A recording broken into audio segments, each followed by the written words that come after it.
Welcome to Austin After Hours. I'm Taylor Ellison. Thanks so much for hanging out with us tonight. We've got a really fun show for you. Here's a look at what's coming up. From fashion to food to decor, this lifestyle expert can do it all herself. That's right, DIY queen Leah Ashley shares her latest inspiration and how she's bringing vintage style to modern life on her brand new show. And James Beard award-winning chef, TV personality, cookbook author, philanthropist, the list goes on for Chef Aaron Sanchez. We're talking tacos and tequila, plus how he's empowering aspiring chefs from the Latin community to follow their dreams. And turning unimaginable tragedy into inspiring art. Musician Devan Mulvaney shares the journey that led to his latest album and how forgiveness has the power to change your life. You don't want to miss this inspiring story. But first, we're catching up with DIY darling Leah Ashley.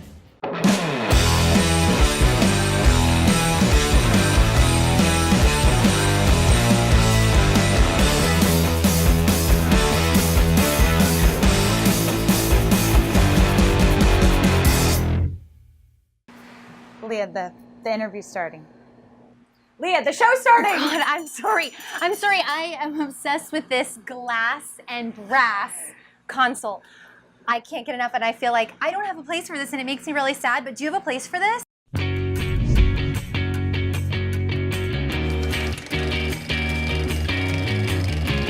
This is like your personal heaven on earth. What happens is I like fall in love with a piece, and even though it might not be the right piece for me, I just don't feel like I can leave it. Like it's like a weird child of mine. Okay, like, keep walking. The console stays here today, but it's beautiful. I love it so much. You're sure you don't have a place for it? So when you're out shopping and antiquing, what are you looking for?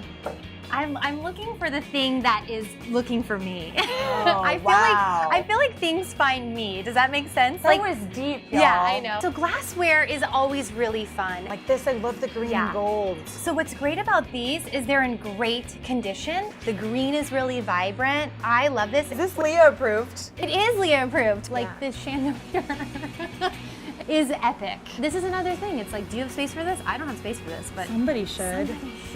Somebody should. Yeah, so what are your tips for shopping at a vintage spot? Like, is there something I need to wear to be super agile in shopping? Yes, absolutely. My biggest tips is to bring a crossbody bag because you want hands-free, able to just... Okay, keep all hands and limbs inside the vehicle. Yeah, we need it all. This is not her first shopping excursion. Can you tell? We need it all. Ooh, what's over here? Taylor, have you heard of the trend granny chic? Not yet. Okay, this is fully granny chic. It's kind of got this like chartreuse going. I feel like somebody needs this pillow. I feel like she's going to leave with the whole store. I'm just gonna hold on to it for a minute. Okay, bring it with you. I mean, I just have to think about it. That's another thing. If you find something that you love, don't put it down. Because somebody will swoop up behind you and it will be gone forever and you'll never forgive yourself. I've done it many times. We're gonna hang on to this guy just for a little minute. Okay, you said if you love it, not to leave it, so will you hang on to these spatulas for me? Do you love this? I think so. Okay. Make use out of these. Okay.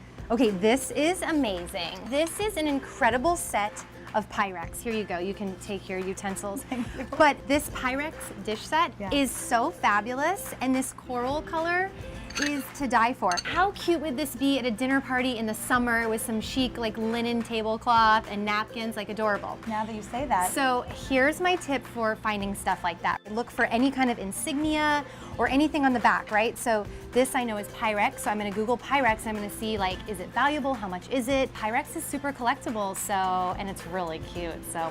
Genius. Google it. These are so cute. Okay, look how fun this is. It is a cactus yearbook from 1945. Wait, I want to see some of the hairstyles. So these kinds of things are really great for using, like decorating a coffee table. It's just fun to use things like this that are conversation starters. You know, you have guests over and they're like, what's this? And then you start flipping through it and let's see, are there good hairstyles in here? I mean, how these women got such volume, yes, I do not know. Virginia Lee is slaying the game. I'm amazed. See, you have so many good tips. Right? I want all of them. I just have a lot of fun. I want to share them with everyone. Let's go to Home Slice down the street. We can catch up, have pizza, get all your pro knowledge. Do we need this? Get the book. Okay, let's get your go. pillow Let's too. go, let's Granny go. Okay, shake. okay, okay.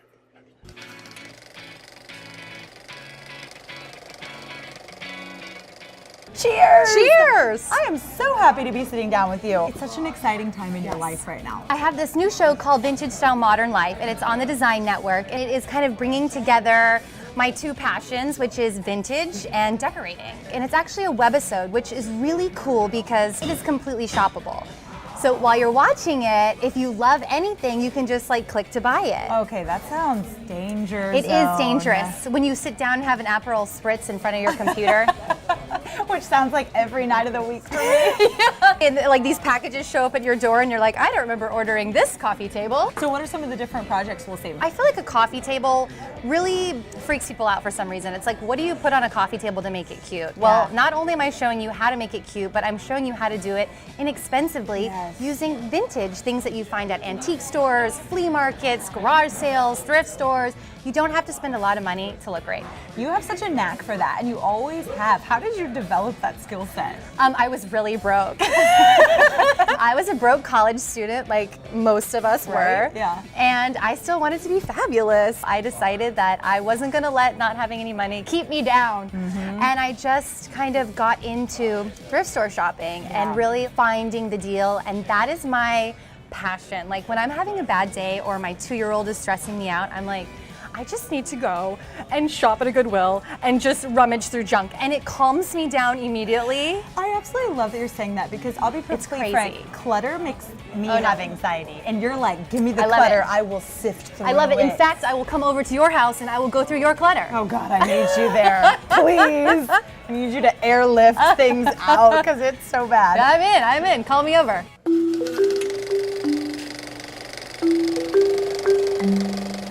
You've been on such a cool, unique journey to get to this place. I really got started on YouTube. That's how my career took off. We were doing a lot of DIY makeovers and room makeovers and stuff for big YouTube stars. ABC came calling and asked me to be on a show called Fab Life and be their DIY expert. I was so excited, but I also was terrified, and I kept saying to my agent, I was like, you've told them I've never done television before, right? Like they know that, right? I just kept waiting for the phone call from the network being like, you know what, we made a mistake, you know, like we thought you like had been on TV before. I loved it. I loved like every minute of it. It was definitely a dream job of mine. And you were such a natural. So I was pregnant on the show and we had my son, and I just decided that it was time for kind of a life change and being able to spend time with the loved ones that you have in your life, because it's fleeting. And it was the best move I've ever made. Like coming home was like I'm gonna cry. I love Austin so much, and I just love being here, and I love being able to share with my son. Okay. Oh, I know, you're welcome. We get lots of cheers on this show when people can just share. It's the Aperol Spritz. Oh. I really believe that you can live with kids and still be chic, but that's hard and it takes a little bit of maneuvering. Like, how do you take a space and make it chic and also functional for a family? And I get to do that on this series, and it's fun. And what I love about design is it's so subjective. Right now, I'm sort of obsessed with these. Are they grapes? Okay, well, they're very mid-century, and I'm loving them. I'm like, can you throw the grapes on my to-go order? I'll just take those too. I really believe in buying things that make you happy. Like, that's what life is about, right? And having fun and surrounding yourself in beautiful things that make you feel good. Absolutely. And if it's cheap, even better. Yeah. My husband's so tired of me saying, but it was only $2. I know, right? That's my excuse for everything. But it was 50% off. It was 50% but it's still off. $300. Oh God, you're expensive, Taylor. And one of my biggest tips when you're doing vintage shopping is to start at the most expensive place, because you get the ideas. Finally, you're gonna be at a garage sale where everything's 50 cents, and you can be like, oh, I saw those grapes over at this store, and they were $300, and here they are at Grandpa down the street, 50 and you know cents. It's chic. Figure Yeah, exactly. We are so glad that you came back and decided to make Texas home. Cheers. Cheers.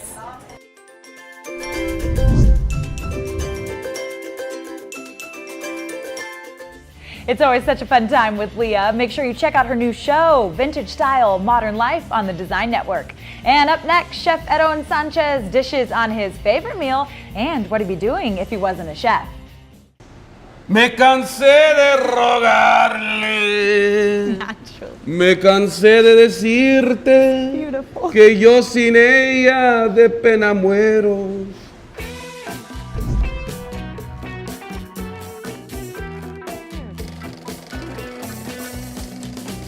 Cheers. Cheers to you, I'm my so love. happy to be sitting with you. Oh, you got the real deal though. The nectar of the Mexican gods right here. How is it? beautiful. Beautiful. Great tequila makes you feel alive. And it also makes you a better person. Do you feel alive right now? I do.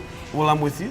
Thank you. I'm here in Austin, loving every moment of it. And I gotta say, as a Texas boy from El Paso, coming back to Texas is always like a big hug. You know what I mean? So I'm happy to be back. I'm so glad to hear you say that. I actually wore my cowboy boots for you. I was wearing cowboy boots before the hipsters, all right? Before the handlebar mustaches and the suspenders, I was rocking the cowboy boots. You know what you are? You're a trailblazer. I love that. Thank you for doing that. Of course, my love. When are you having the most fun? When I'm cooking and drinking tequila, it's probably the two activities I excel at the most, probably. You get to travel so much, you see so many places, so many people. What's been something interesting you've come across recently? I've had a pleasure of traveling to about 26 states in Mexico. So just really kind of putting my head down and really understanding all the different nuances that Mexican food and culture has to offer. Yeah.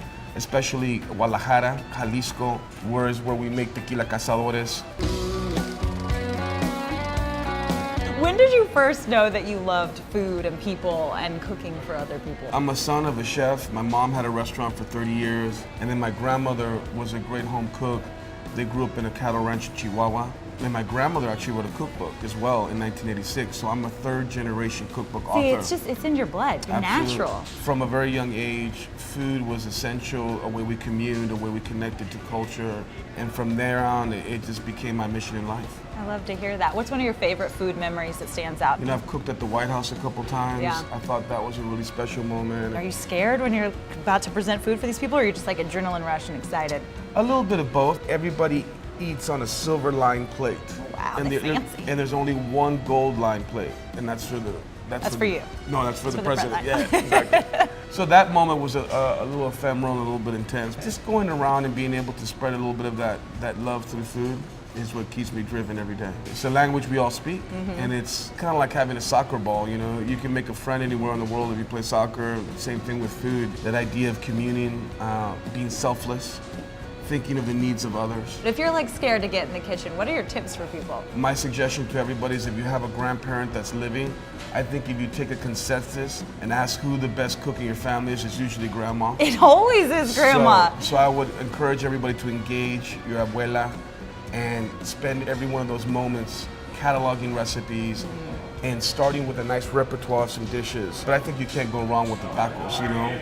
Tacos are a way of life here. Like breakfast, lunch, and dinner tacos is a totally normal occasion. Absolutely. And I think for me, what constitutes a great taco are three components. Please tell. So for me, a great taco starts with the canvas, which is the tortilla. Then you have a beautiful filling, a guiso or carne asada, and then you have the garnish / salsa. So those are the three components, and when they're working in perfect harmony, it's that bite that is memorable and unforgettable. That's so beautiful. You just painted this vivid picture of a taco experience. Of course, that's how it is. Talk to me a little bit about your scholarship fund. Chefs in general are philanthropy-driven people.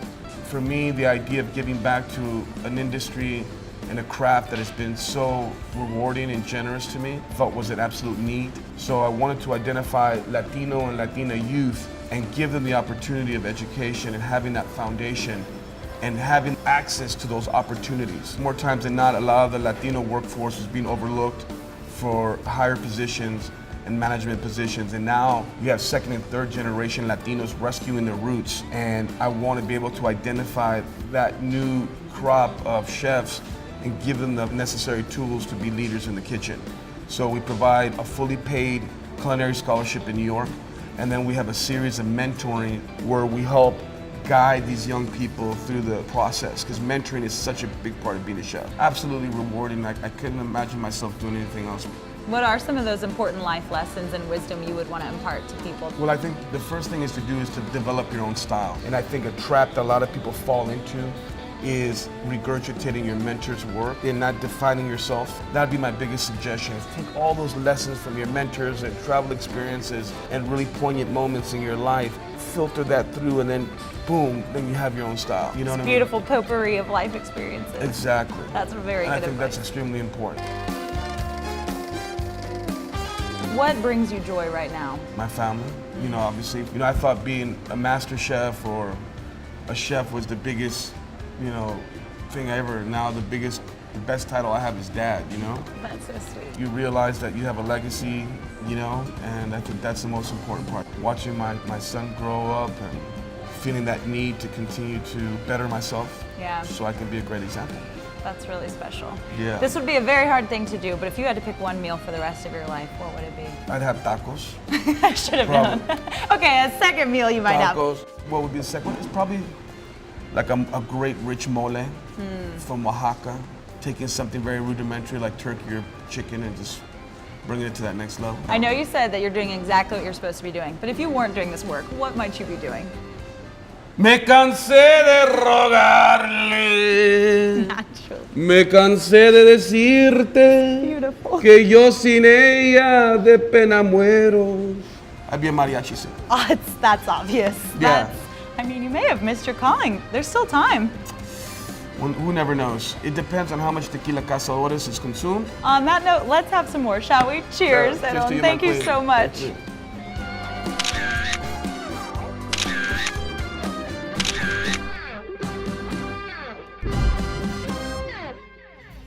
Chef Aaron, thanks so much for a great day. And make sure you stick around. Up next, we're headed to the studio with singer-songwriter Devan Mulvaney to learn about his latest album. It's a really powerful story. You don't want to miss it. And I'm just drifting away.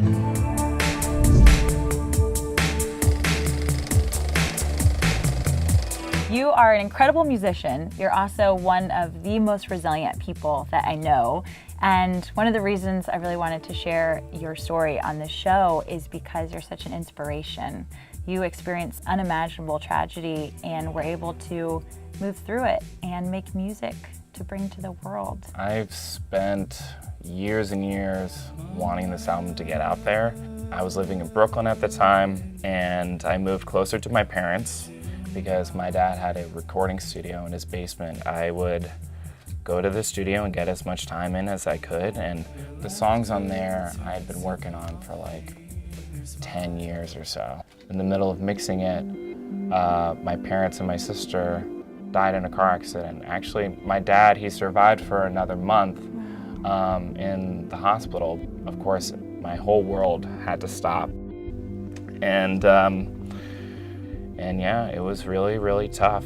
I think that's the beauty of music or art in general. It's a great way to process what's happening to you. I've used that for the past couple of years, processing this new world that I've stepped into without them.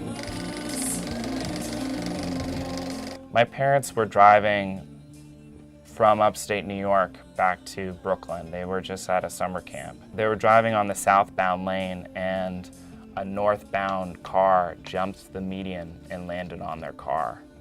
And the driver who took responsibility for the accident, he was on a high level of Xanax, and he lost a daughter in the accident. His wife was there and his other child was there. His other child survived. When his court hearing came up, I had a chance to speak to him and tell him how I felt. And I was able to tell him that I was upset for what he did, but I really sincerely forgave him for what he did. That alone, the power of forgiveness, changed my life. And I can't stress that more highly to anybody who's in a situation like I've been in, and changed his life, I think, for the better. He also confided in me and got to speak to and said that he was sad for everything that happened. And hearing those words after it was 2.5 years of not hearing that, I was no longer under a cloud wherever I walked. Well, if you hold on to that pain and that frustration towards someone like that who has done you wrong or done your family wrong, you can't leave it at the door at the end.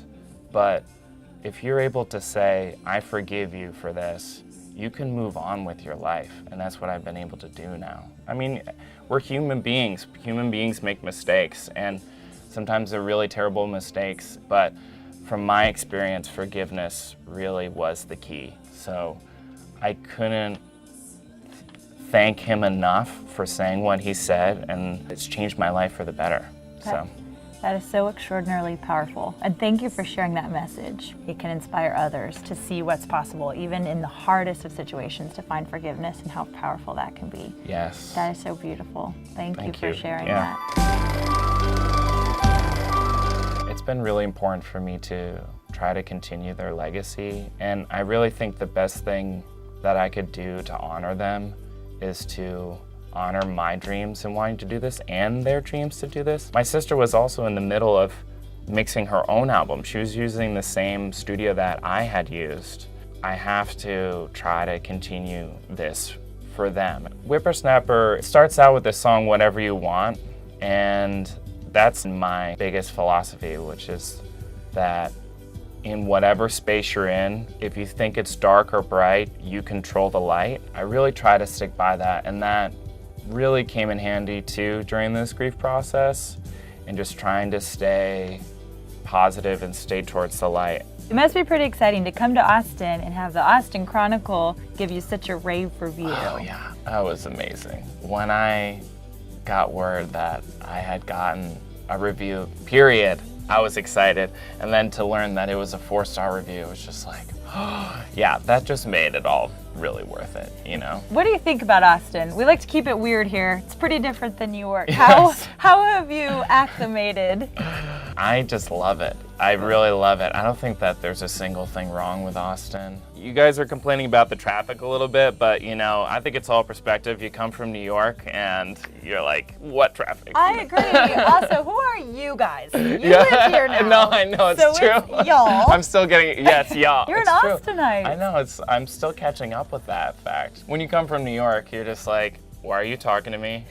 Are you a crazy person? But here it's just like, oh yeah, we're just talking about vegetables, you know. What have you learned about the healing power of music and art? I cannot stress enough how important. Replacing the trauma with art. This project that I have now that I'm working on, my album of grief, that is really helpful. Even though it's dark and it's talking about sadness, it's helpful to continue on and like try to keep going. I'm gonna play you one of my newer songs called Driftin. And thank you for sharing your heart with us today, Devan. We really appreciate it.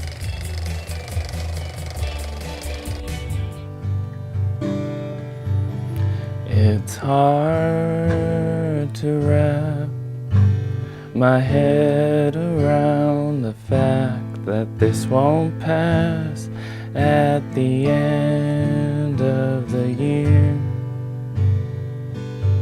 or 3 or 5 or 10. There's no end to the realization you're no longer here. How can I still play the keys on the synth that were stuck in the trunk of the car?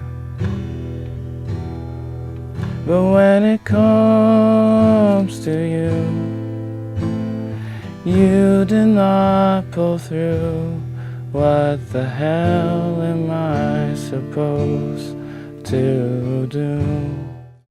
Thanks so much for sharing your time, story, and heart with us, Devan. If you want to hear more of his music or find his tour dates, you can check it out online. And thanks so much for joining us on this episode of Austin After Hours. This complete show is on YouTube, or head to our social media for some behind-the-scenes footage. We'll see you right back here next week. Have a great weekend.